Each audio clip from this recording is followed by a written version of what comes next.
Right, so I'm making more work for myself again, which means this video is probably going to be over an hour long. Again, my apologies for anyone who doesn't like that stuff. Oh well, I'm still doing it. Sorry. But I wanted to kind of double up specifically because, as you can see, clearly we've got the G1 reissue of Soundwave to look over. But on top of that, I never really made a video on Robot Paradise's Acoustic Wave or Fans Hobby, or not Fans Hobby, Fans Toys. There we go. Fans Toys by a different name for reasons, Soundwave. And this is an incredible third party Soundwave. So I do want to talk about it. And I thought, why not talk about both of them at the same time? Because I mentioned in the uh, collection tour video from the tail end of 2023 that I had this guy who is a primarily like a cartoon design Soundwave, but kitted out with more of like the toy deco pieces, because this guy does come with the option to where you can dress him up to look more like the cartoon and more like the toy. So I've got this guy with like the toy accessories, and then I've got now the G1 toy that's made to look more like the cartoon. So I thought it'd be kind of fun to do them both at the same time, because I didn't do videos on either of them before. And so we can have, the toy with the cartoon deco and the cartoon with the toy deco. I just thought that'd be kind of fun. But it's kind of quiet. I think we're missing something. Hang on a second. Just gotta fix this here.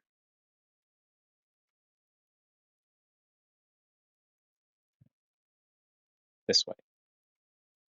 Yeah, there we go.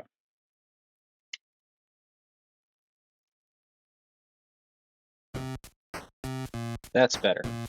Okay, now, since we've already kind of gone over all of this, let's start with, let's start with where it technically all started. So let's take a look at G1 Soundwave first, and this is just G1 Soundwave in toy colors, and he comes with a lot of other junk. I've got Laserbeak in there right now. I can pop Laserbeak out, and he's got the little Laserbeak attachment parts, which unfortunately don't have any place to go, but it's G1. And then also he comes with 3 of these for the gun, which we'll see later, and those all come on a runner. These for the G1 toy, these are chrome. For this, they're just this light gray plastic, which is fine. And there's Laserbeak, and then for Ravage, he also comes with Ravage, and this Ravage has his little attachment parts as well. And just like Laserbeak, there is no place for them to go, really, when he's not in his Jaguar mode. So for now, we'll just brush all this stuff off to the side. But here we've got Ravage and Laserbeak in their cassette modes, and I'm not super bothered by the fact that Laserbeak is so heavily stickered. Like, I don't know how well it comes off on camera, but the wings here and everything that's not black on this side is stickers. And that is kind of a bummer. Like this, I thought this was at least painted, but no, this is all stickers too. Like, why is Laserbeak entirely stickered while Ravage has his legs and his little square thing? Like, all the stuff on Ravage is painted or tampographed in the case of the Decepticon logo, and even like the Jaguar eyes. So why is there like a slider here? Oh well. Anyway, yeah, I don't understand why Ravage has a bunch of paint on him and Laserbeak only has the red in the center, and I think and the eyes. Like, why are all of Laserbeak's deco, like, why is all of this stickers? I don't get it. It bums me out. It doesn't make me mad. It's just like, why did we do this? But anyway, they are little cassette tapes, and they fit into Soundwave. Unlike later versions of the toy, or not the toy, unlike later versions of the character, you cannot put two cassettes in at once. You can only put one or the other. Can't do both. That's okay. It is what it is, but it's a little bit like, it would be nice if we could fit them both in there. Also, I'm going to do this at the same time. We're also going to be taking a look at Overkill here, who is in pretty rough shape, but I used to own G1 Overkill back in the day, and I saw this in a store that sold like vintage Transformers, and just like, I got to get that because Overkill is cool. And as you can see, I really need to tighten up that jaw. But much like Laserbeak and Ravage, you can put Overkill in Soundwave, and it goes in just fine because it's G1 toy, G1 reproduction of a G1 toy, so like it all fits. Now Soundwave himself is a tape deck, pretty slim, comes together pretty well. The robot stuff is hiding pretty well too. Like, you've got some fists on the bottom and the top of the robot mode head up there, but other than that, it packs and hides it all pretty successfully. This guy, I don't really know what the deal is. Like, I haven't had my G1 Soundwave for a very long time, like a very, very long time. So I don't know how much of this might be actually different and how much of it is like, that's just how it always has been. But he doesn't feel great. Like, there are parts that are fine, but like the plastic on this guy just feels kind of eh. The construction feels a little bit spotty, with like some areas that are fine to transform on one side and then kind of a little bit scary on the other. You can see up here the shoulders are kind of splitting a little bit, like they just don't quite sandwich together right. They're kind of shifting out a little bit. Like, I don't know if that's something to do with the way this guy was put together, like if it's a QC thing or if it's a build thing. You can see that there's like a split in the forearm here.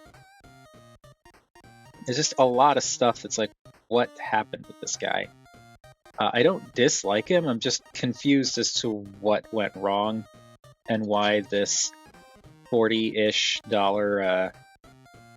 fancy official reproduction that was specifically done to be in toy colors kind of feels a little bit like it could be a knockoff.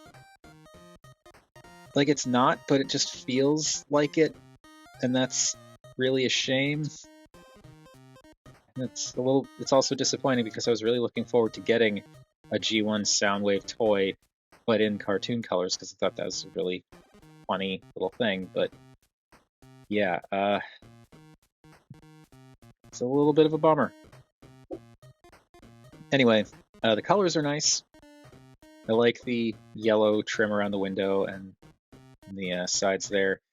It's just, the separation is good with like the gray and the blue around the sides. You've got a little switch that can be switched up and down. It doesn't do anything, but you can do it. On this side, you got a little knob that you can spin. It spins a little too freely for my liking, but you can spin it.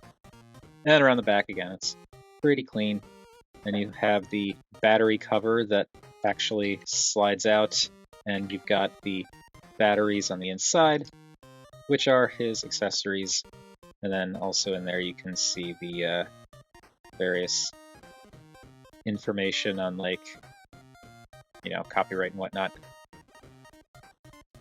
I do think that's cool though, how the weapons store in the back here like batteries. That is a neat little thing. And he, of course, has his little shoulder missile launcher thing, and then he's got his gun, which does extend, and you can put in a little missile, and it does not fire because there's no spring in the mechanism. Like, you can push the button up there, but it doesn't fire because there's no spring. you hold it up, you just push the button and it falls out. If you hold it up like this, nothing's going to happen because there's no spring. And it's a little weird. I guess I understand why it's not in there. It's probably also something that if I really wanted to, I could probably try and take this apart and put a spring in there, maybe, or figure out a way to set up the mechanism so it does launch, but I really don't care because it's just going to be staying like this anyway, and it's probably better for the toy to not have this pushing against a spring constantly. But like, you know, this is his rifle, so it's going to just be like this. Also, for some reason, this doesn't want to stay straight like this. Gets kind of jostled out of position and keeps wanting to swivel back the other way. But yeah, it's his rifle. It's going to stay like this. It's fine. It's just weird. The things we do for safety laws, right? But anyway, there is G1 Soundwave. Now we can take a look at Robot Paradise's Acoustic Wave, and this is also just, it's Soundwave. It's a box that tapes go into, and it's got more of a kind of a almost like a pearlescent gray or white instead of the grayish colors that were used for G1 Soundwave. You also have the gold trim instead of yellow, metal buttons down here. This is repro label. I did put the window, the cartoon cell shaded repro label there. It probably would have been cooler to get a toy style. Like, I think there's some other company that makes like a replacement window that's like got a Decepticon logo that's actually like popping out of the plastic and painted and stuff, and that does look cool, but I don't really care enough to spend time trying to track one down. So this is fine. This guy is bulky though. He is very, very bulky, which makes sense. There's a lot of mass to the robot mode, and he does compact very nicely. I like that too. The all the extra bits that are designed to make it look more like the toy have a place to go. Like, changing things out doesn't affect the transformation really. The only real difference is these pieces here, like these sections right here, are separate, so these can just not go on. I do prefer what they do, and I like that you can leave them on for the transformation. I actually still need to go in and I want to kind of thicken up these pegs so that they sit in here a little bit more securely. But you know, I like that they can stay on and they don't really add too much more to the already bulky alt mode. And just bringing in G1 Soundwave, you can see just how much thicker, like this is like double the width here, or double the thickness on Acoustic Wave. And he's also just absolutely covered in panels, which is fine. Like, I don't know how they could have done this without there being panels all over it because of how it transforms, but he's not the smoothest of audio bricks. But he does do the same thing. This is something I thought was extremely cool, is that this figure does the same thing as the G1 toy, where the weapons do actually store as batteries. So they compact just like other things. There's slightly kind of glue in the seam there. I might need to try and scrape that out at some point. Don't know if I can. No, doesn't look like that wants to scrape out, and I don't want to try too hard to get that out of there. But I just think it's cool that they, you know, you still have the little battery compartment. You can still put the shoulder launcher and the gun in there as batteries and close it up. And that's it. You just get the you get the same effect as the G1 toy. That is very cool. But also, as I've been saying, like, this is a little bit of a messy alt mode, and it's weird that some of these aspects are like popping out slightly. I don't really know what I'm doing differently. I guess there's just a little bit of fiddliness to this. Also from the underside, it's messy, but eh. It's like there's like these little panels that flip out to fill this underside in a little bit more. It just seems so unnecessary because that's the only purpose these serve. They're just cosmetic and just for the underside of the cassette player mode. It's so weird. But that's what fans toys wanted to do. And now, Laserbeak and Ravage, I do have for this guy. They are stored in there. I don't have Rumble and Frenzy because I didn't like them.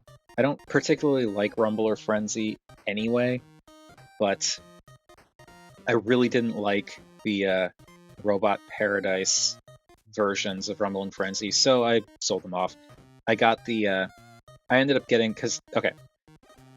Acoustic Wave comes with the red one. We'll just call him the red one. And that's it. And then there's a separate pack that you can buy for a substantial amount of money, like half the price of this figure, practically, that includes Laserbeak, Ravage, and the blue one. So I got this guy, then decided to get the cassettes, the additional cassettes. Got the cassettes, didn't like Rumble and Frenzy, so sold them off.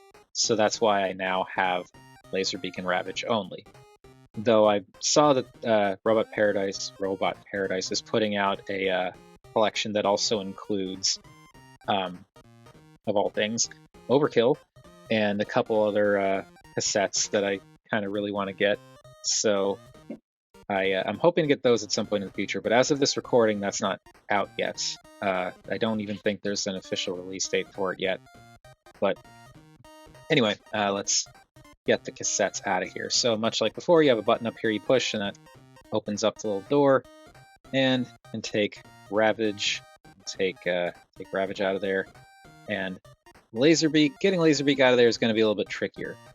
There's this lever, this little lever right up here that you can pull back, and pulling that back will dislodge Laserbeak. You can kind of see that it moves him up a little bit. In theory, I think what you're supposed to do is you close this, and then you pull this back, and that's supposed to kind of shift the tape, whatever the tape in the back is, forward, so that it can move up into the spot there, so that when you push this to open the door, it comes out. But like, no, it's not going to work. You basically have to shift it forward and then just like kind of get it to kind of work its way out, and it's awkward to do. I don't really like how the cassettes.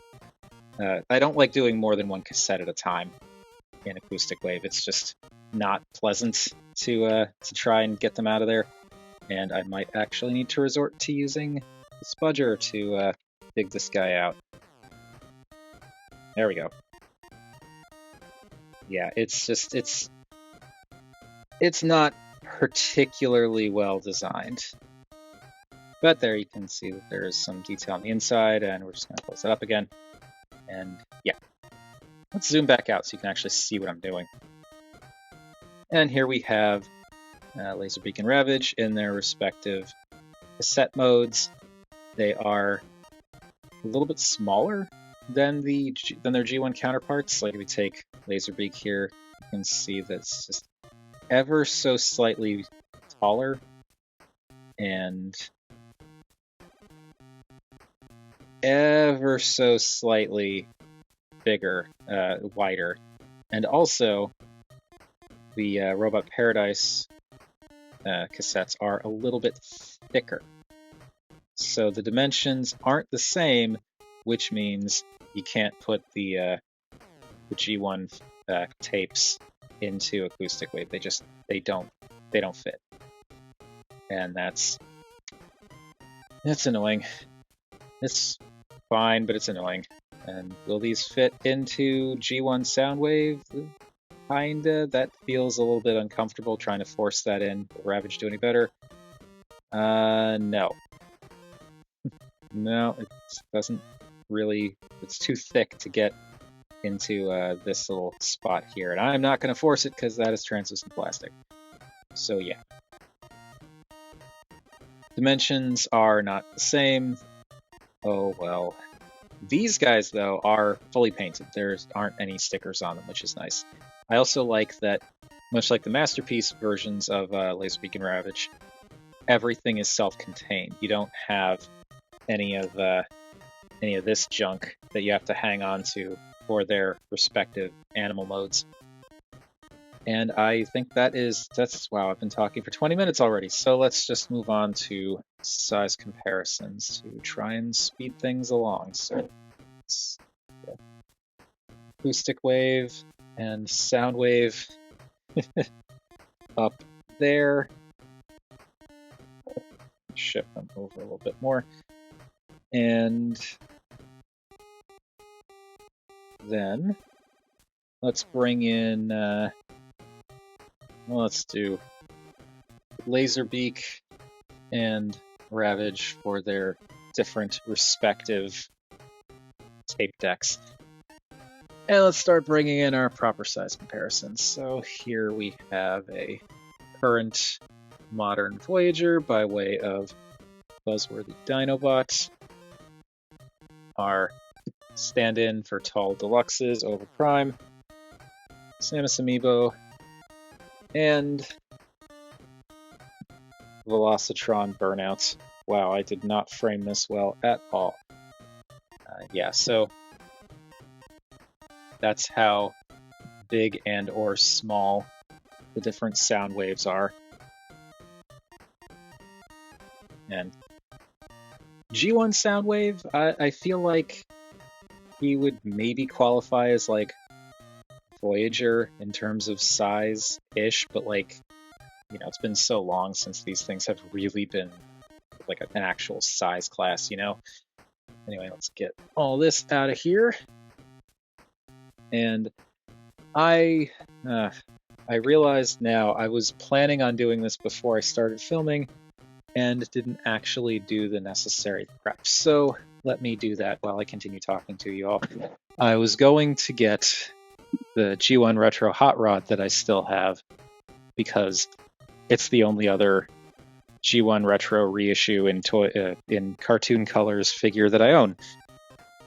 And silly me did not bother to get him ready before doing the video, so we'll just transform him real quick.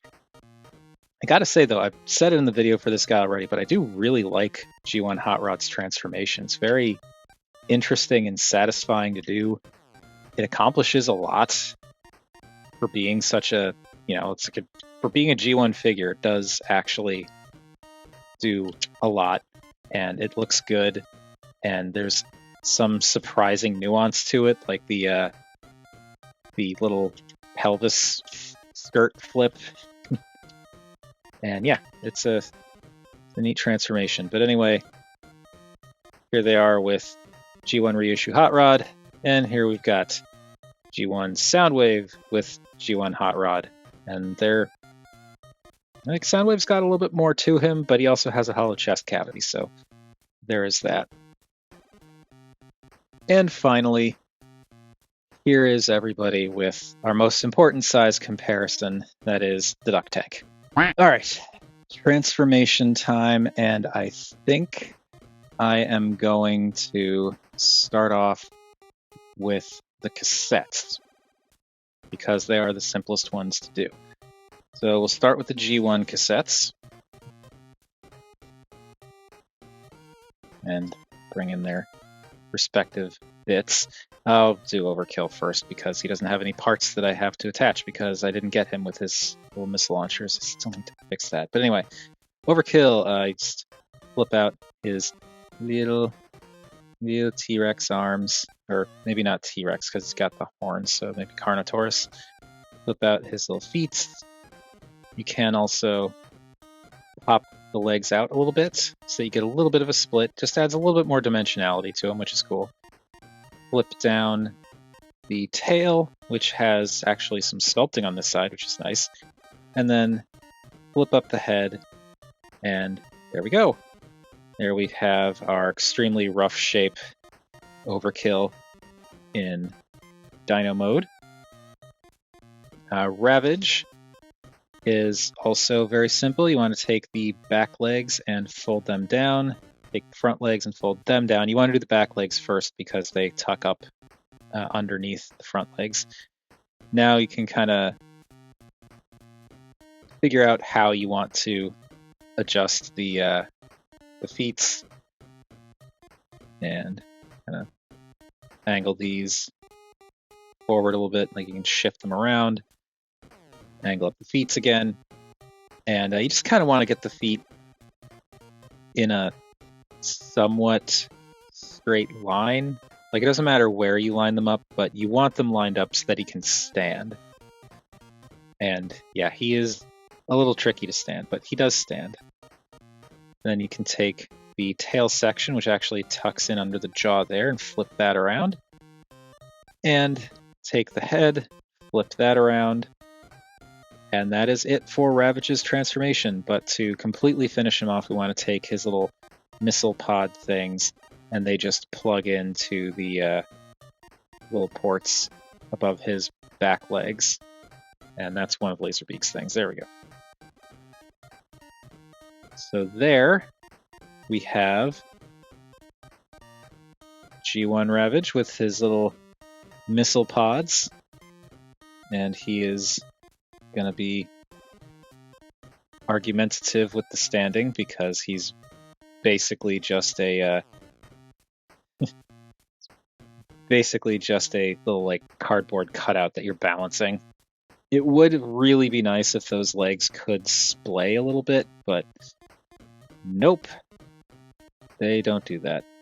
You just balance there, I guess. Okay, he's totally going to fall over.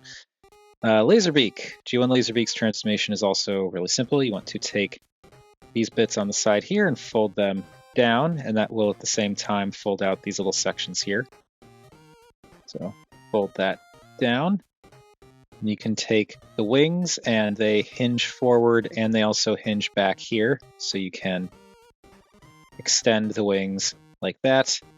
And then you want to get your nail back here and just pull forward to slide the head and neck section forward, and that will slide all the way out. There's like this little bit here that stops at the end there, and that gives you Laserbeak's head and neck.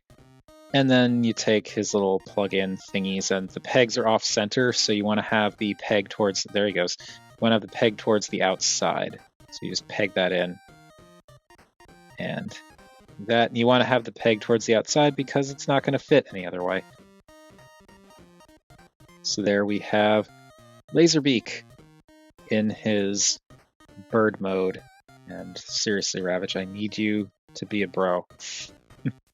So there we've got the G1 cassette bots, the two that come with Soundwave and also Overkill, just because. Let's get them off to the side, and I'll just put Ravage on his side because he's going to fall over anyway.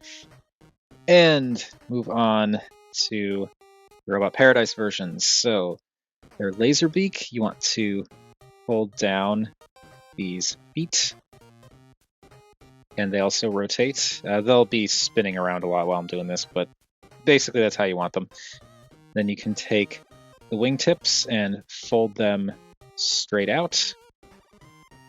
Take these sections here. You want to take the silver gun piece and flip that around 180 degrees. Then rotate this entire assembly up and around, and that will line up along the back, and that will make his little blaster pods. And I'm realizing I should probably get the head first because these will block access. So we'll just rotate that up, spin this up and around on that double hinge, and then get in here and pull that bird head forward if we can. Come on. There we go. So much like the G1 toy, you just want to pull and slide this forward. That can come up. And now that the head is out of the way, we can fold these down the rest of the way. Could also do the head before everything else, but I don't know. And now for the wings, unlike the G1 toy where you just hinge these back, they also have like a rotational hinge. So you can rotate them around like that to make it look a little bit more laser beaky. And there we've got Robot Paradise's version of Laserbeak. Again, we'll look at him in more detail later. And now their Ravage. Their Ravage is actually surprisingly complicated for a cassette bot. First thing you want to do is the little paws here actually tab into what will become the tail. So you want to untab them from there. You can just kind of see right there, there's that little tab that is plugged in here. So you want to untap that before you start moving the legs. Then you can swing these down. You can swing the tail up and back, and then bring down the back legs. We'll do the back legs. So I want to kind of accordion hinge the legs back. There's a double hinge up in here that, or rather a hinge and ball joint. So you can see the ball joint there that allows you to hinge the legs back like that. And then you can take this double hinge and rotate down the little booster pods onto the hips. And then there's also the little fin that you can flip out. And that is one leg. Other leg, same deal, just hinge that back, rotate this whole thing down and into place, and then bring that up. And there is Ravage's backside.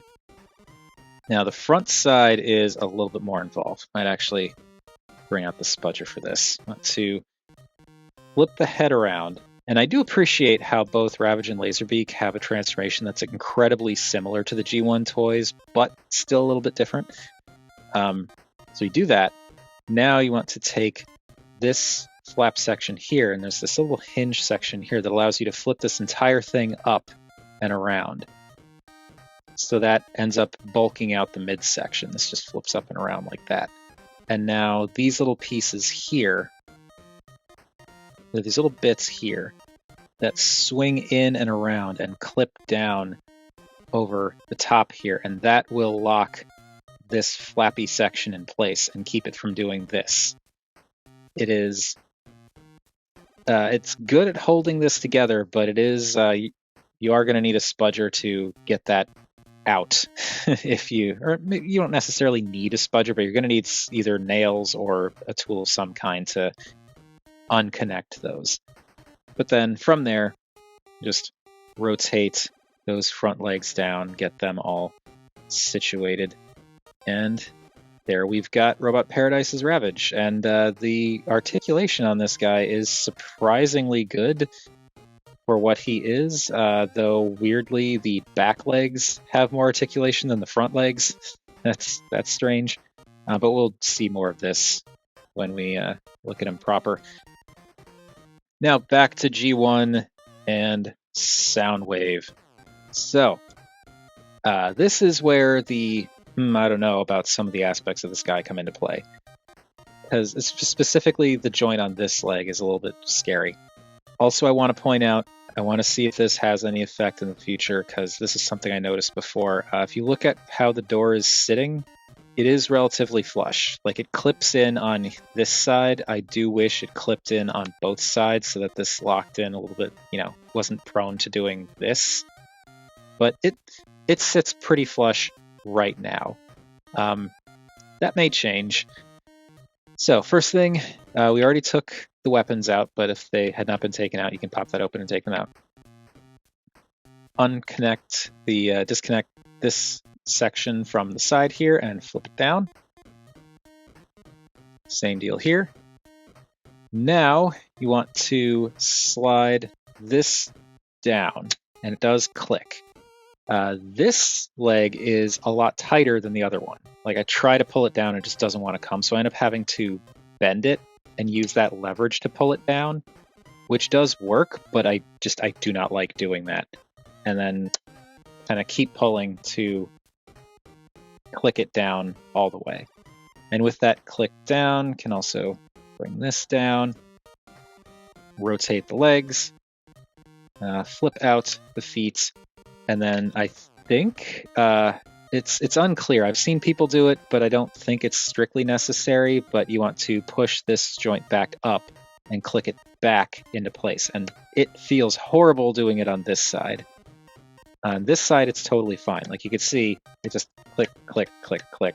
Not a problem. This side, it clicks out just fine, but pushing it up, it's really bad. And then the arms, they pseudo tab into the side here. There's actually this little screw hole goes over this little tab on the side, and that just kind of holds it in place. But you can pull that out and you can kind of swing this around. This armature does actually extend. Like it does pull out. So you can leave it out if you want to use it for like a butterfly motion for articulation, or once it's out, you can push it back in to clean up the arm and then pop out fist. Same deal here. Just make sure that's untabbed from there. You can, if you want, slide this back first and then swing it, which is usually what I do. Pull out fist and can push that back in. And that is pretty much Soundwave. Last thing to do is pop the head up and spin it around 180 degrees. And we've got to outfit him with his shoulder missile launcher, as you do, and his gun can just plug into his hand, and there we go. There we've got G1 Soundwave in cartoon colors, looking like Soundwave. Now, this guy. The transformation on this guy is actually very clever and fun, but it is also involved. So, well, we're going to be using this. Okay. First thing you want to do is make sure you don't have any cassettes. I mean, I guess you don't have to take the cassettes out, but I prefer to not have them in during the transformation. Also want to take these little panels up here and pop them out. You don't have to do it first, but I like to do it first because otherwise I may forget, and you really don't want to forget. So these just pop up. And this is another bring in the spudger thing. Want to pop this up because there's this little peg here that goes into that screw hole down there, and it pegs in pretty securely, at least on the these toy bits. It's I don't remember if it's different for the cartoon bits, but yeah, that pegs in like that. Now we can let's see, gonna unplug these, and I'm putting a thumb down here because, as you saw before, like these will just both, well, okay, this one stayed in, that's good. This one, as you saw, like the whole thing came out, so I'm just gonna keep a thumb here and pull here to pull that down. And with that pulled down, now this will unplug. It actually tabs in right here, so just pull that down and back, and we'll just take the opportunity to flip this little kind of useless panel in. And same deal here. Pop that out, flip that in, and we are on our way. So going to untab. This is not really tab, but like pull this back a little bit, and then this actually slides out. This whole panel slides up just a little bit on this joint here, which allows you to swing it around. And once it's swung around, this will tab in here, and you kind of want to line it up and then push back in because of that slider there. And then this panel, this whole panel, will flip up and go in like that. And same deal on this side. Want to separate it and then yank it out a little bit so you get some clearance. Swing it around and plug it in there and push it back in so that it goes on that slider, and then flip that up. Okay. Now for another part that's a little bit like, this silver piece here is part of the shin, and it tabs into the side here, but When you disconnect this, it's going to stay behind, as you can see, because that's just the tolerances are a little bit, let's say, uneven.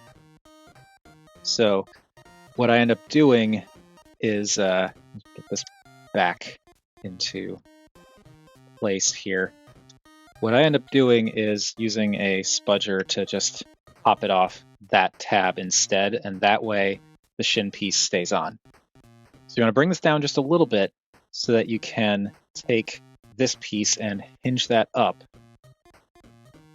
because you want to get this up and out of the way. It actually sits in here, and you want to unpeg it. Why aren't you unpegging? You're in there really tight all of a sudden. Come on. There we go. Okay, so this tabs in, and so you untab that so you can swing this whole thing up, and that then allows you to straighten out what will become the leg. And that is something you want to be careful of, because this armature, you're not going to have a good time trying to swing this around when it's attached. So get all that situated. Now you can actually, it's a good way to show this. On the underside here, you've got swivel for kind of the thigh. You want to swivel that 90 degrees, and that little gray or silver metal piece will tab in to lock that together. Because that's not actually the thigh swivel, that's just the transformation joint. And then you can bring down the hip. And while we're doing this, let's just finish the leg. So, I'm going to take the foot piece, rotate it around like so, and then this piece will swing in and tab up there. This piece, this whole assembly, it was up like this for the cassette mode. It all swings down and will now tab in down here. And when you have the toy piece attached, you want to take this top piece and swing that around 180 degrees, and then this will swing up and tab in right in here. And that completes the look of the, or almost completes the look, rather, of the toy design for the leg. Now, to finish up the leg, you want to take this panel and pull that all the way out. All the way out. You want to make sure it's as far out as it'll go, because that'll give you the clearance you need to open up this panel. It's because of this piece down here, this little bit here. If you don't pull this out all the way, this won't have the clearance. It needs to swing past there, but flip that down. Take this little white piece and flip that in, and then swing this back up. And that just gets rid of the white on the inside of the leg to make it more accurate, I guess. Though because this is supposed to be the toy version, maybe it'd be more accurate to leave it out. Or because I have the toy pieces on. Anyway, this piece now, it was folded up like this and tucked into the knee. What you want to do is straighten it out. And there's this little silver tab section in there that tabs into here.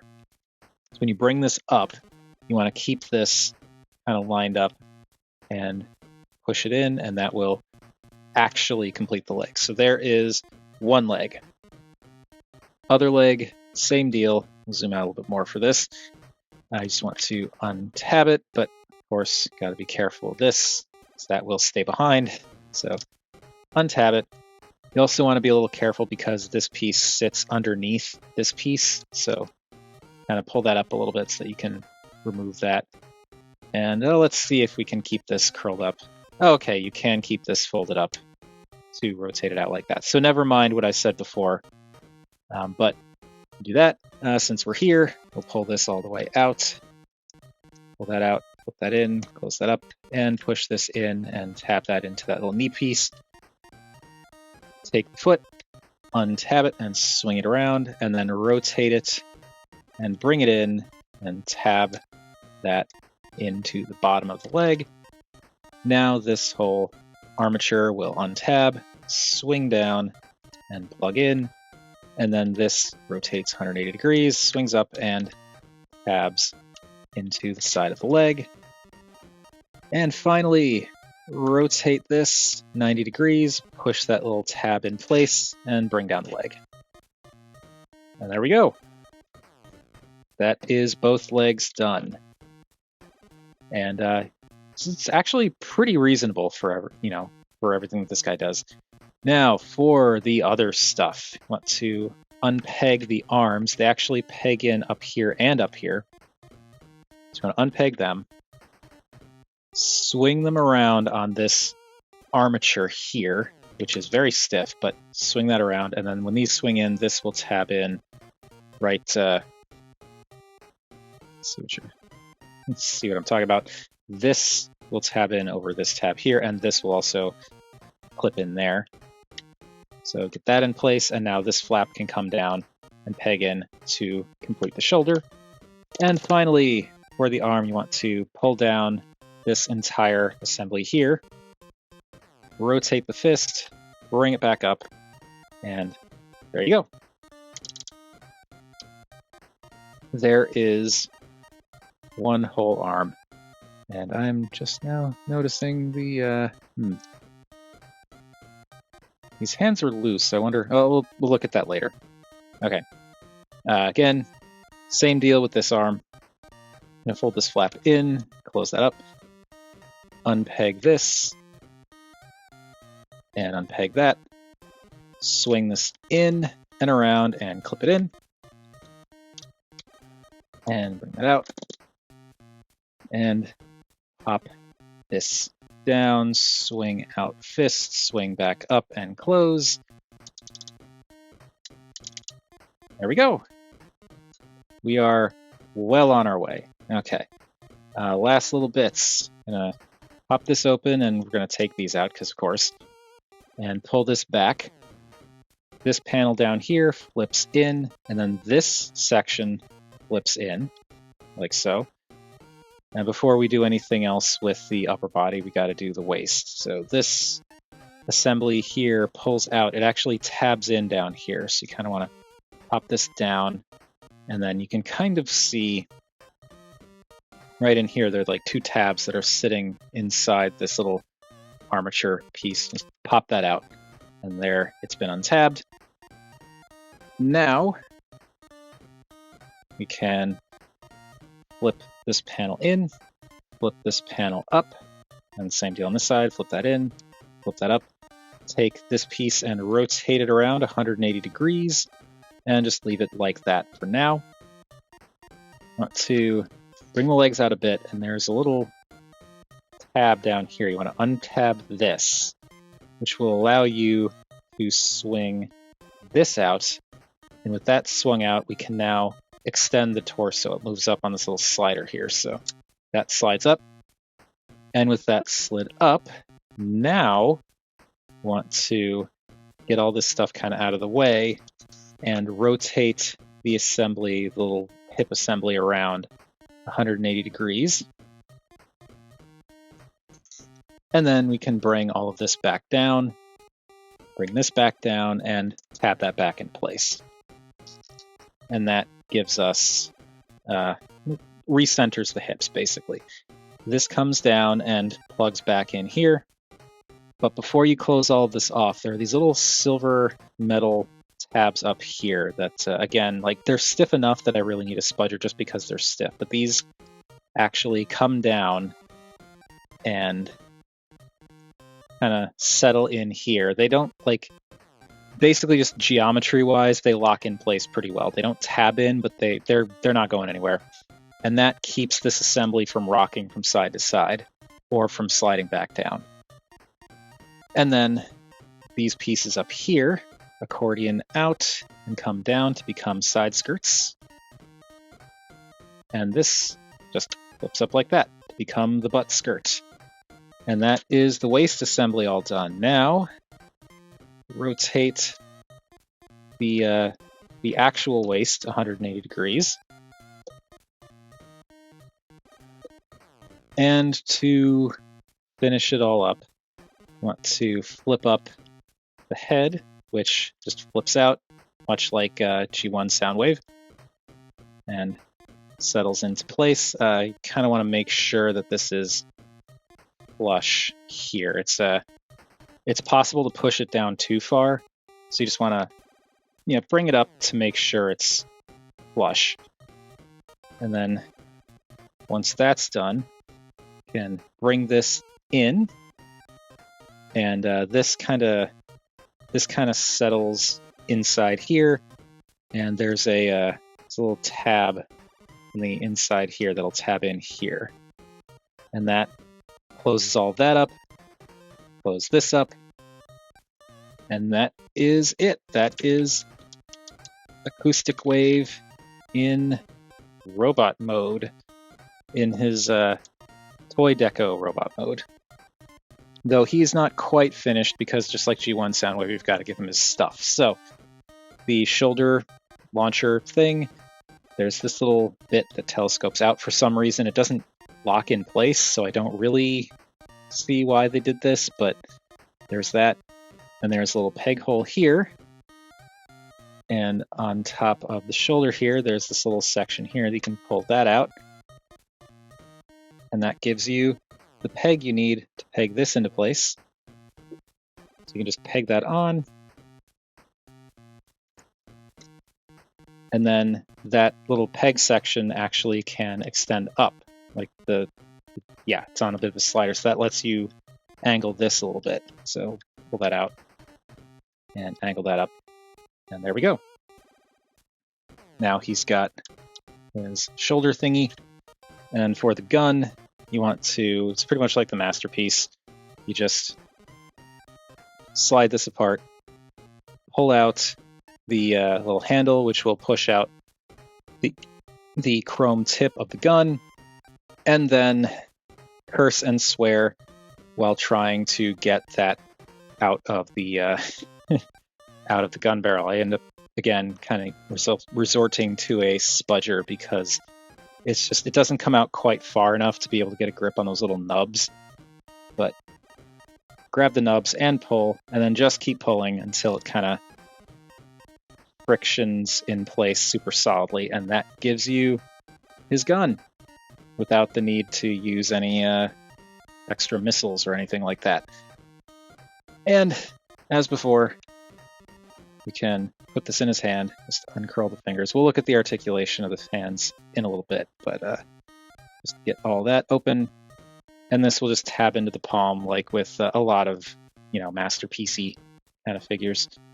Then can curl the fingers back in, curl in the thumb, and there we go. That was, it was involved. It takes time, but it's not bad. It's not a bad transformation. I actually like doing it a lot. It's surprisingly fun. And yeah, that is Robot Paradise Acoustic Wave, and here is G1 Soundwave. So there are the two of them together, and it is pretty funny to me just how similar and completely different the looks are for these guys. Though I think actually they're as similar as they're going to look in these specific configurations, which is very amusing to me. And yeah, they're cool toys. They're very cool toys. These are really neat for their own reasons, but again, the G1 reissue of Soundwave, just the plastic doesn't feel super great, and it's like some of the bits, like I showed you that forearm piece, is like splitting a little bit without any real prompting. And let's see if it's doing it, because something I was noticing before, it doesn't seem to be doing it now, but when I was messing with this guy before, something about this leg was causing this side of the door to like bow out a little bit. As you can see, it's fine now, but it was really weird that like somehow the way I had rotated or configured the legs was making it. Actually, yeah, that. Okay, so see, if I push the door in like this, it's fine. If I rotate this leg, suddenly it stops here. Like, that is really, like, why is that? If I rotate this leg, it also stops. Like, I'm not, like, this is, like, I'm having to use force to push that, whereas this is just, like, what is going on with this guy? Why does he do that? Is it better to leave these clicked out?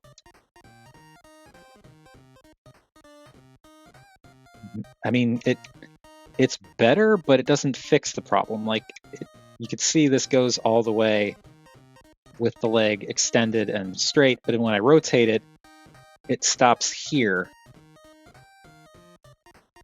There we go. Because, yeah, it's like if I'm pushing, it's like this, and then when I rotate the leg, it goes in the rest of the way. Like, that's weird, and I don't like it. And again, like, having to click that in is so unpleasant. And like, it's kind of splitting here too for some reason. And this side is okay. It really, I don't like saying this, but this guy kind of feels cheap. And given, the price point and the, the bankability behind this figure and everything, it's just why it shouldn't be like that. Yeah, that is what it is, I guess. But anyway, G1 Retro Soundwave, it looks really good. I love the G1 toy aesthetic with the cartoon colors. It's really fun and interesting to me. You can also, of course, see where the added toy bits on the legs for Acoustic Wave come in, where you've got this little like piston and everything that's all painted in. And the detailing is definitely there on the G1 figure. It's just not painted. Instead of the just flat metal feet, he's got, I mean, they are still metal, but these are painted gray. He has, I think these are tampos on the knees, with like the silvery gray here and the vents here. Like, those seem like they would be stickers, but if they are stickers, they're way better stickers than what they used on Laserbeak. So, I don't know. You do have the red lines around the forearms, and the rest of it is like kind of, what you normally see. Whoop, bump the light. And I will keep the rant brief, but people love to whine and complain about hollowness on modern figures because Hasbro's being lazy or cheap or whatever, and it's like Soundwave has massive chasms in his shins, and the tops of his fists have waffles in them front and center. Like, that could have at least been on the back, because the back is nice and flat. So, yeah. Just the people who complain about waffles on modern figures, it's just like, it's not new, it's never been new, but I've mentioned this before many times, so yeah. Now, for Soundwave's head. It is Soundwave's head, though I do think it's interesting how the faceplate either has like a two-layered effect where the silver bit is like the kind of outermost layer, and then there's a secondary layer behind that, or he's wearing his mask below his nose like an idiot. So take your pick. But it is interesting that this was G1 Soundwave's face, and then eventually it turned into a full faceplate. I do think it looks cool. I don't know if it'd be better if they painted the other section of the face silver as well, or if they just left the, maybe they did. Oh wait, no, they did paint it silver. It's just the lighting. Okay, well that's good. But yeah, it's the two-layer faceplate thing is something I never really realized about the original. But the shaping is there. He's got the head crest and all the molding, the red eyes because cartoon rather than yellow eyes like toy. And they painted not all the way around, but most of the way around. And I appreciate actually that they didn't paint all the way around, because otherwise you'd have, like silver on top of the alt mode, which would look weird. One thing that does stink though is there's a little bit of a paint divot in the cheek right there. It was like that when I got him, and that's just a little disappointing. But it is what it is. I'm way more annoyed about what's going on in the torso with the door and the legs than the little divot on the face. But it's a good classic Soundwave head sculpt. Now for articulation, he's actually pretty good for a G1 toy. You've got rotation because of the transformation, and you can look up because of the transformation. the arms can go around. If you want to, you can extend that joint and use the transformation joint as like a kind of pseudo bicep swivel / butterfly joint, which I actually like to do. So there's that. You get an elbow that bends 90 degrees. It's actually detented, so it will, like, you can go between the detents, but when you get to a certain point, it will kind of, yeah, lock itself in place. And there are only 2 detents for some reason. Whatever. It's a G1 toy. Who cares? Slide that out too. There is no waist articulation, which, given the time period and the everything going on in here, I think that makes sense. The legs cannot go out, but you can rotate them at the thigh, kind of. They don't really play nice all the time, but you can do it, though they tend to want to snap back to the straight position at a lot of points, or to that position. But you get, what amounts to thigh swivel. You do not get any knees because of the way that this guy transforms. You can bend the legs this way if you want. And also because of the transformation, you can use that transformation joint to bring the legs forward. But since he doesn't have knees, there's not really any point. And the toes or feet can whittle. So pretty much all of his articulation is in the upper body, with the exception of like the hips being able to rotate. But you can still get pretty decent, cool looking poses out of him. And Overkill. Overkill is a T-Rex Carnotaurus thing. He's really in rough shape. A lot of the paint, like, he's supposed to have gold eyes. That paint has long since worn off. A lot of the tampo sticker, whatever details on the one side are gone, and on this side the rub symbol is gone. He's kind of dirty. He's yellowing in the torso, but he's still cool. I like the greebling that they've got going here. I think it's neat that he's got the little nose horn, and when you flip him around, there's just this little hole back there for the horn to sit in so that the head sits flush. That's cute. I like that he's got an opening mouth, though this one is too loose. I also think it's kind of neat how on this side of the tail, they actually sculpted it so that it looks like the tail comes down and kind of curls back in. So it, like, sculpturally gives it an excuse for being as short as it is. I just think that's kind of neat. And I do also like the colors. Like the gray and blue, or gray and grayish blue, are a really nice color scheme. It's something I always liked about this guy. For articulation, you can kind of move the head up and down, and the mouth opens and closes. You can move the little tiny forearms up and down. You can spread the legs out a little bit, and you can also move the feet up and down, and you can wiggle the tail. The tail can go down like that all the way, but like there doesn't really seem to be much point to it, unless you want to try and balance him like this. So I find it's best to just kind of do it like that, and kind of try and line this up with the flat spots on his feet. But still, he's a neat little guy.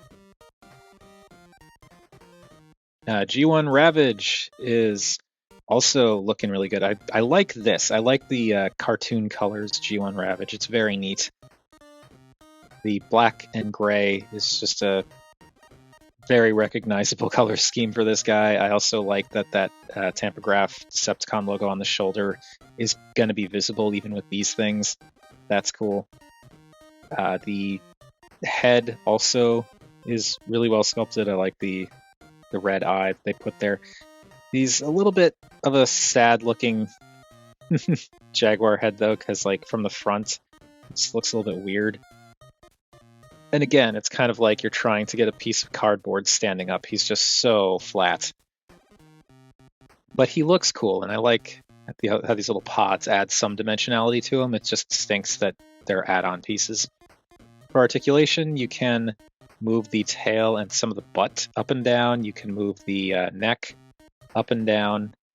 The back and front legs all have like basically a shoulder and an elbow and a ankle, but it all only moves like forward and backward. It can't move in or out. It can't rotate. That's all you're getting. And I do wish that like they did it for Overkill, which you can just barely see down there. I wish that Ravage did the same thing where you could just splay out even just the front or back legs. If you could just splay them out a little bit, it would make getting him to stand a lot less of a pain. I say as you can't actually see me trying to get him to stand. It would make trying to get him to stand way less of a pain, and it would just make him more stable.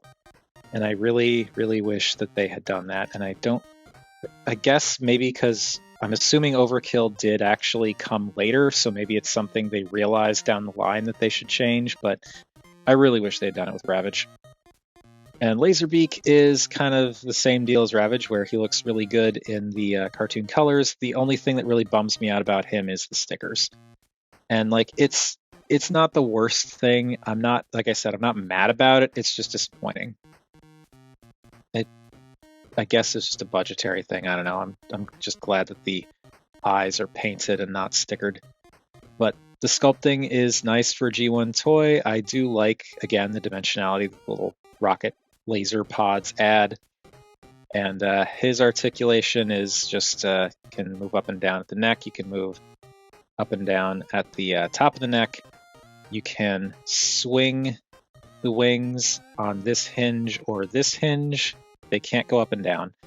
And then you can kinda, but not really, move the legs in and out. But like with these pods in the way, you're not really going to be able to move the legs in because this little tab is going to knock into the thrusters. So that's about all you get out of Laserbeak. And continuing with the tapes, let's look at Robot Paradise's Laserbeak. And this guy looks really nice. I actually really like this. And it's really sturdy, solid. There's a lot of die cast in this guy, primarily in like the center mass. But like this guy feels heavy. Like this guy's got some weight to him too, but this guy feels like dense. And the proportions are better. Like the head is a little bit smaller. Like if you put the two of them together, you can see like the head on the Robot Paradise one is a little bit smaller. The wings just seem a bit nicer. And I also really like that the pods here are part of the tape and not something that you have to add on later. That is always preferable to me. It's just when you don't have a place to put stuff between modes, you know, that's the thing that really bums me out the most. And one thing that is unfortunate with this design, I don't know if this is a QC thing or what, but like these pods are kind of pointing in. They're kind of doing this. And I don't really know why they're doing that or how to keep them from doing that. It's just got to be something with the way it was put together or maybe designed. I don't know, but that's a little bit of a shame.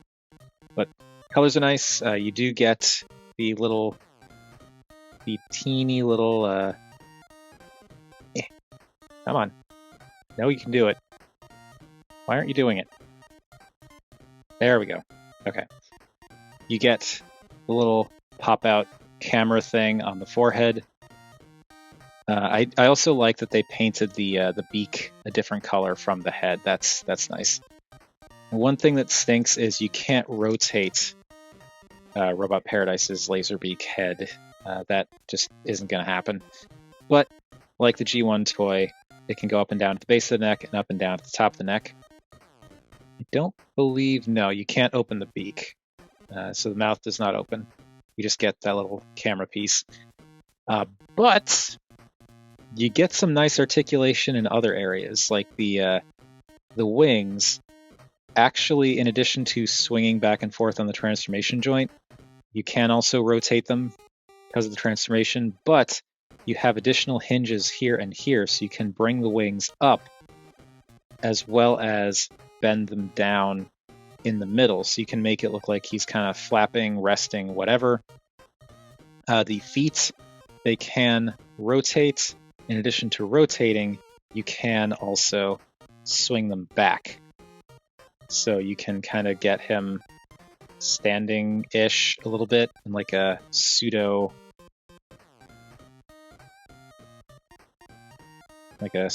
kind of folded up bird mode. I don't know, I just think it's cool that he can do that.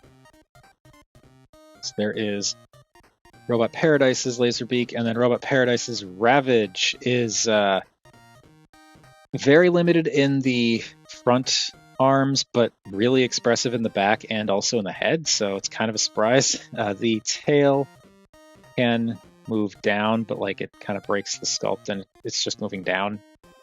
The back legs are on that hinge, but also a ball joint, so you can move them in and out. You can also go out a little bit like this. You can rotate them, which is nice, and then you also get rotation here and here. And then for the forearms, you've got rotation here, and rotation here, which, pardon, holding in a sneeze there. It's fine. I kind of wish that these could go out like the back legs. That would just add a little bit more to his potential posing power. But then the neck can go up and down like the G1 toy. In addition to that, the head is on a little like ball stock thing, so you can move the head up and down. You can turn it very slightly, but you can turn it. And also you can turn it left and right, which this is great. I love this. I love that you can angle Ravage's head like that. And you can also open his mouth. So this guy is actually pretty great. He's a little bit tricky to transform, but like he looks fantastic. The colors are really nice. I mean, he's got, the gray legs and black torso and red eyes. That's kind of all you need. He's got the little booster rocket pods built into the transformation, and he's not like super dynamic, but you can get just enough posability out of him to have him look pretty awesome standing next to Acoustic Wave, which you can't see. There we go. So there is all of that, but we still have to look at Acoustic Wave's articulation, and his articulation is pretty wild. So first off, this is the toy head. Pardon. As I mentioned, he comes with parts for to make him like more cartoon accurate. What those parts do is they give him a different shaped face with red eyes, so it's more of like the cartoon. The shoulder pieces are like a flat blue instead of like all this carved out and painted stuff. You get, I believe, the knee pieces, like these red knee pieces are, I think they're white on the cartoon colors version. You also have alternate knee pieces here, and then the shin pieces also are nowhere near as detailed or silver. So like you've got a lot of, and these pieces, these just come off, and that's what the side of the cartoon leg looks like. So I like that you've got all these options. If I can remember, I'm going to try to post a picture of this guy when I first got him and had like just the cartoon stuff on. It does make a difference, but I kind of have come around. Like I was originally just doing the cartoon deco on this guy, but I've really come around to the toy deco. But he looks fantastic. The proportions are really nice. The colors are also great. He's really, really clean. Like you've got kind of a messy butt. Who doesn't? But like this tucks up nicely and it hides the other kind of faux, tape deck buttons, because now we got these in the front here. And yeah, he's just a neat looking Soundwave. Now, okay, let's talk about that head. The head is a toy-shaped Soundwave. Like you can see in the G1 toy behind him, like it's a very similar shape, even from here. It's not as detailed. It's still kind of like towing the line between cartoon and and toy in terms of like sculpt or overall texture rather, but it looks good. I really like the colors. I dig the yellow eyes. It's nice. Now for the articulation, you can rotate the head and look up to that degree, and that's as far down as it can go. You don't get any side-to-side tilt. The shoulder cannon can come up and you can kind of wiggle it up and down. You can rotate it because it's just pegged in. The arms, there's it's like very clickety in these arms, so you can go all the way around. You can go out to 90. You've got a friction bicep swivel. You've got a single jointed elbow that bends really far. Like this is as far as it goes. The gun is not stopping it. This is as far as it goes, but that is well past 90. The wrists, we'll use the hand that does not have a gun in it. So the wrists are on ball joints, but the thing that I'm kind of wondering about is on this hand in particular, it kind of looks like the palm plate is separating a little bit, and you can see this is absurdly loose. But then when you turn it, it's not. So like, I was thinking maybe I need to tighten these screws, but it could just be the way that the ball is shaped, and I'm hesitant to tighten the ball joint, because if I do that, then like it's pretty snug like this, but when it gets to here, it's floppy. So like if I tighten it, then it'll be better here, but then be like uncomfortably tight here. So yeah, may not do that. But anyway, that ball joint gets you a wrist swivel, and you can also bring the hand in. The thumb is on a ball joint at the base. Let's zoom in here. Thumb is on a ball joint at the base, so you can go in and out and rotate. You also get a secondary hinge up there, and then the fingers are all on 3 joints there, there, and there, so each individual finger can curl quite a bit. They can't splay out, but I think that's fine. I don't really see much of a point to needing to do that on a figure that's this size, because I feel like if they added those joints to the hands, it would just be possibly a problem. Anyway, let's zoom back out here and talk about the waist. So the waist can rotate. This piece back here does clash into stuff, but you can kind of pull it up and out of the way to get around more stuff. Or, if you want, you can use the dedicated ab crunch, which does not go terribly far, but it does go. And then that gives you a little bit more clearance, too, for side-to-side swivel without unplugging the backpack. Now, the hips. The hips themselves are fine. The thing that bugs me are the hip skirts, because you'll notice, like going to move this front skirt, it's really not, it doesn't feel good. It feels like I'm straining things. And on this side, you can also see that there's actually some scuffing that's happening up here. That's because there's just not a good amount of clearance to move these hip skirts forward with the side skirts down. It's just very weirdly designed in that regard. Like if you get the side skirts out of the way, it's a little bit easier to move these up, but like it still doesn't feel good to do. And I feel like if they had just made this bit a little bit thinner, or had these skirts just be a little bit thinner, like in the front here, just, bring this in just a fraction of a millimeter, that would have cleared up the clearance problem entirely. But nope, that's not what they did. But anyway, it's disappointing, especially considering this is a company that's been doing this for a while. You'd think they'd know better. But anyway, with all of this, you got hips that can go forward on clicky joints. And they actually, like, they're pretty nice, but they don't, they don't fall. They move pretty effortlessly, but they're not gonna like fall down on their own weight. That's really nice. You can only go back that far, but I feel like that's enough.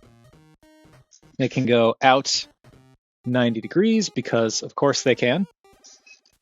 And then you get that dedicated thigh swivel, which is up here, and this sculpt kind of goes around it. So you can rotate out that far. You can only rotate in that far. If you bring this out, does that make... Yeah, you have to bring the hip out like all the way to start rotating in. And it's weird. Like I get it, they wanted this to be clean, but like they could have just used this as the thigh swivel, but they didn't. Whatever. But anyway, beyond that, you also have a knee bend, which is really nice. It's a single joint right up here, but it bends quite a bit, as you saw. And get this situated again. I just don't like how they did that. Now for the feet can find a good way to angle myself here. The feet can pivot, can tilt in, which is great. Then you also get some extra motion here. This piece here that the foot's actually sitting on, you can rock forward and back a little bit. And then you also get a toe bend that doesn't really make sense, but you can do that if you want. Doesn't do anything for the transformation, and I feel like bending up would make more sense for articulation, but oh well. But yeah, that is Acoustic Wave's articulation, and it is pretty good. Or it is good. Let's not kid ourselves. Now, the Laserbeak integration. Let's talk about the Laserbeak integration on Acoustic Wave. So, I like that he can use Laserbeak, kind of like the Masterpiece version. You get the there's like a little tab on the forearm, and there are little slots on Laserbeak's feet, and you can tab Laserbeak onto the forearm like that and just have him perch. And that's great. I like that you can do that. He falls off way too easy. Like, just doing that, like, that's all it takes.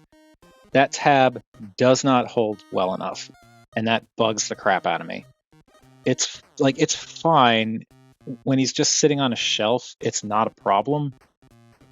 But when I try to move him, I have to be extremely careful when I pick him up, because if I jostle him too much, Laserbeak is taking a tumble. And that Laserbeak has fallen off the shelf and onto the floor at least like 5 times since I got this figure, which admittedly has been a while. Like, it's been well over a year at this point, but that still sucks. I'm glad that Laserbeak is sturdy enough to handle it. Like, he hasn't broken or chipped or anything like that, thank goodness. But it stinks that it's so easy for him to fall off. I don't like that aspect of it. But these guys all together do look pretty cool. Actually, let's do Soundwave with Laserbeak on his arm too, because you can kind of do it. I find what works best is to just raise the arm up and you just balance Laserbeak on him. He doesn't tab in anywhere, which sucks, but oh well.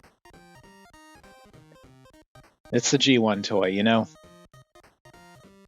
I'm assuming this figure was actually designed before they decided to make it so that Soundwave interacted so much with his cassette friends, so it's fine. You can balance them. It gets the job done. And for a G1 toy, that actually does look pretty darn cool. How do I do size comparisons like this? Okay. I think what I'm going to do is let's move Acoustic Wave over to one side. and have Ravage down there. And we'll move Reissue Soundwave over to the other side with Overkill and Ravage. And then we'll put the size comparisons in the middle. Does that sound good to everybody? Well, too bad. All right, so here we've got our standard Voyager, stand-in for Tall Deluxe, and Samus. So yeah, I feel like calling G1 Soundwave Voyager-ish in terms of like modern stuff makes sense. But also, yes, Robot Paradise's Acoustic Wave is quite large. He's basically masterpiece scale. So there is how that all breaks down. And then we'll bring in Burnout real quick. Come here, Burnout. And there she is. So you can see how they both compare to a Modern Deluxe. Get her out of there. Now, before I forget, I wanted to do this before, but I'm just curious. Let's get Soundwave over here. Oh, there goes Ravage. And let's see. Is that blast effect compatible? Not really. It's a little bit too narrow, but you can jam a blast effect in there enough for it to like wedge in. So you can kind of fake it, but yeah, that is not a blast effect compatible cannon. Oh well. I was curious, and Acoustic Wave doesn't have any ports that would really count as being like he doesn't have ports that could work for blast effects. Anyway, here is G1 Reissue Hot Rod, and I think he actually looks really good with Soundwave. Soundwave is clearly much bigger, but they look good together. I will not deny them that.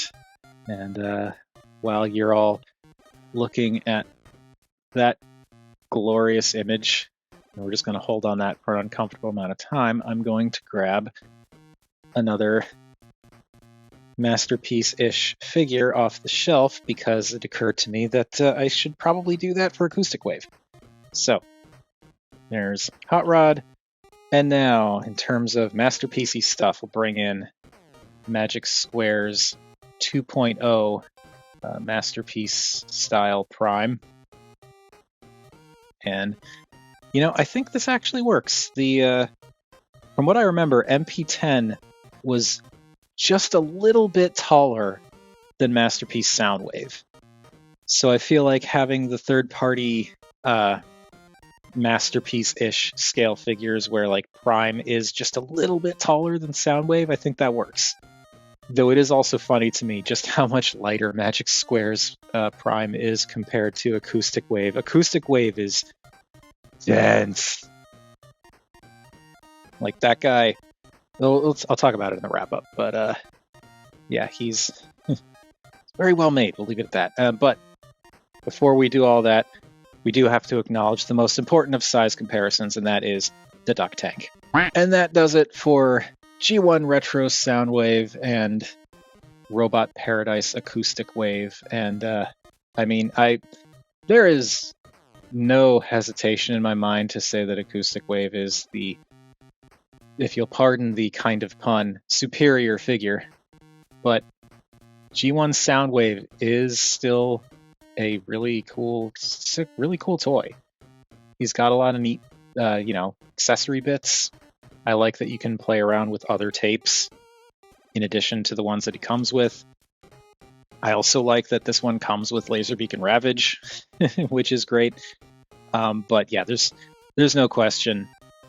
Acoustic Wave is just amazing. Like, I no longer have the official Masterpiece Soundwave. I got rid of it a while back. I kind of regret it, but at the same time, I don't. And I said as much on the Discord and I think on Instagram when I had the two of them, like when I first got Acoustic Wave in hand, where holding Acoustic Wave, just holding Acoustic Wave, made the official masterpiece feel like a cheap piece of junk. And that by no means, like, I do not mean that the masterpiece was a cheap piece of junk. I do not think that, and I never will. That toy is and was great. But Acoustic Wave weighs like 3 times as much, despite being about the same size, because he's just full of die cast and really nice, dense, sturdy plastic. He's got like just an amazing look to him. The transformation is more involved than the official masterpiece, but like I can remember it. Like, I hadn't touched this guy for probably close to like 1-2 years, something like that. Like, I forget when I got him, but basically I hadn't touched him in a very long time. Then one day, a few weeks back, I grabbed him off the shelf and transformed him, and it's just like, did the whole thing from memory, had a blast doing it, and ended up keeping him on my desk for a few days just to transform him back and forth and like play around with him and stuff. He's really cool. And that's weird for me to say because I do not gel with Fans Toys' more modern approach to figures. Like, at all. I'm not saying they're bad. I'm saying I do not feel them. Like, I don't like modern Fans Toys designs or transformation approaches for most of their figures. Their jazz, I'm considering their jazz, but I'm not like, gotta get it. But like, I don't know, this guy, he strikes that balance between fun and memorable while still being like involved and satisfying. And he looks great. The articulation is really, really nice, barring like, a slightly hampered waist joint and like weird unnecessary downward toe hinges, but like, he's wonderful. And really the only real gripes I have about Acoustic Wave are Laserbeak not tabbing in securely enough and the way that the tape thing was handled, both in terms of the actual tapes that are meant to go in there being kind of difficult to get in and out, regardless of what you may think of the that gimmick of like using the lever thing. I'm not a fan, but whatever. And also just the fact that like they're just the wrong dimensions to work with other figures that are compatible with like the Masterpiece cassettes or the G1 cassettes and vice versa. It's a little bit but I love that he has like the tune and toy options for the deco, and he's great. And this thing, I still can't quite decide where I'm at on G1 Retro Soundwave, because the toy design, the core G1 Soundwave toy, is great. It's an all-timer. And it's great that they re-released it in some capacity on an official level. And I love that they did it in cartoon colors. Even if it's a little bit weird, I still love that. But this just doesn't feel that good. It's fine. It's okay. I don't feel like I'm gonna break it by handling it, aside from that slider on his right leg, which is kind of terrifying to use sometimes. But like, it just feels like something went wrong in the production, and someone somewhere along the line decided to cut costs, and it shows. That is not me accusing Hasbro of being greedy. I mean, let's be honest, they're a corporation. All they want to do is make money. That's just, any corporation does that. It doesn't make them special or, any more evil than any other corporation. It's just somewhere along the line, the priorities for G1 Retro Soundwave just seemed like they maybe got misplaced. I don't know if it was because of budgetary stuff or because of the decision that like they have to include Laserbeak and Ravage, or what. All I know is he just doesn't feel that great. Like this guy, the plastics used for retro hot rod actually feel better than the plastics used for Soundwave, and I don't like saying that because it's kind of like, well, that can't really come across in a video, but that's the best way I could think to explain it. This guy definitely has his little, idiosyncrasies and whatnot, but Soundwave just feels like I don't know, for it being such a big deal, I really expected them to at least do something on par with this. But instead, it kind of feels like they, through either necessity or apathy, just kind of gave up partway through. I don't know. I feel like I'm being too harsh on this thing, but I have such fond memories of the G1 toy of Soundwave, and I know some of it is, it's been like 40 years. I know that it's not going to be 100% accurate, but like my memories aren't going to be 100% accurate to reality, but like I'm pretty positive that the G1 toy felt a lot better than this. And I don't know. I feel like more reverence should have been given to the, fancy G1 reproduction for one of the most iconic Transformers characters and toys of all time. I don't think that's an unreasonable thing to expect. I don't know. I still am glad I got him. I'm bummed out that he cost almost $50, and I'm bummed out that it just doesn't feel as good as I wanted it to. But anyway, I've gone on for way too long. This video's like, after editing, I'll be lucky if it's under an hour and a half. Thank you to everybody who stuck with me, because, yeah.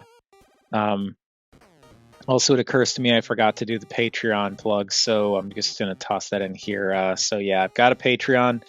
Also have a coffee. Links to both at the end of the video, as well as down in the description. So if you want to support the channel for whatever reason, I certainly wouldn't turn you down. I would appreciate that very much. But if you'd rather support the channel in other ways, there's always the typical YouTube thing of like, comment, share, subscribe, that kind of thing. But yeah, that has been my look at both the G1 retro reissue of Soundwave and Robot Paradise's Acoustic Wave. I'm not going to recap because I've done that so much already. But yeah, that's all I've got to say. What are your thoughts on either of these figures? Whatever your thoughts, feel free to chime in down below. I always enjoy hearing from you all. Thank you, everybody, for watching. And as of this recording, this is the last, this specifically is the Soundwave, official Soundwave, is the last figure that I've gotten a hold of in 2024 that has not had a video yet. So I am completely caught up as of this recording on all of my new acquisitions for the year, aside from a few Nemesis Primes, but that's going to have to wait till September, so I don't count those. Which means I'm in kind of an interesting position where all that's left for me to make videos on are figures that I haven't made videos on yet, that I've owned for a while. And I did a brief head count, and there are only around 30 to 40 of them, which is way less than I expected, which means I could feasibly have a video made on every single figure that I own within this year. And that is wild to me to think that. That was a thing I thought it'd be cool to do and just never thought it would happen. So yeah, I have no idea what the next video is going to be. I'm going to be grabbing something off the shelf that I haven't talked about before, but it's not going to be something new. It's going to be something I've had for, at least a year, I guess, possibly longer. We'll see how things go. And when I eventually maybe run out of that kind of thing to make videos on, I'll figure something else out. But for now, thank you all for watching, and I will see you in the next one.